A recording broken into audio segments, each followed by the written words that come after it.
right? And that's pretty cool. Now, these aren't super famous people, but then we got all these featured guests. There are all sorts of other people. You can go on the website and look there, just interesting folks that'll be there, and they're all obviously sitting in the audience with you. Yeah, so June 20th, and we're going to have a field trip up to Pilot Mountain. I'm going to say real quickly because it's actually coming together, this pipe dream. We're going to take 2 buses up 45 miles away and go to a monadnock, one of 2 on the east coast of the U.S., and the other one doesn't even really look like one to me.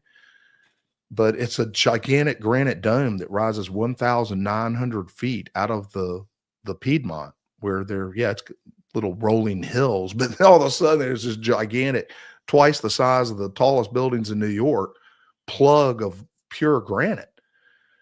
And it's called Pilot Mountain. And as somebody who grew up right there in Greensboro, it was always, literally on the horizon. And as you went up our little skyscrapers in Greensboro, you could see Pilot Mountain.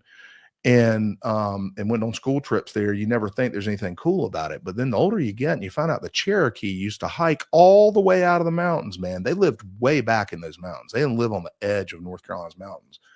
And they would come all the way where you're going to do that drive from Tennessee through those mountains, get out of the mountains, walk another 45 miles just to do the corn festival at Pilot Mountain.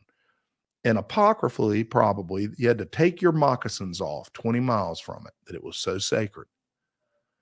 And if you were a European explorer, say a Scott Walters type, long ago and unrecorded or whatnot, and then many recorded, you would walk into the east coast of North America. You'd probably be in North Carolina, where the first colony was for various reasons. And if you walked in, it'd be the first thing you saw. You wouldn't see the Appalachian Mountains yet. You wouldn't see the Rockies early, that shit. You'd see this thing, right? So you knew the Indians revered it. And now we're going to try to re-revere it and go up there and get a lecture from Randall. And we're going to hear from some other special guests that are controversial. When is that? That's Friday night from 6 o'clock to roughly 9. And we're going to watch the sunset. Oh, and the kicker is it casts a perfect pyramidal shadow. A mountain, it looks like actually a little bit like a Mayan temple, and I won't bother you with the screen share now. We're at the end of the show, but go look up Pilot Mountain Shadow and all that stuff. The guy that wrote a book is a vendor at the Cosmic Summit, become a good friend, and there's just a lot of weird things about that mountain, And we're going to go up there and see it on the solstice, right? The longest day of the year. Maybe there'll be a good vibe up there. Yeah, it sounds great.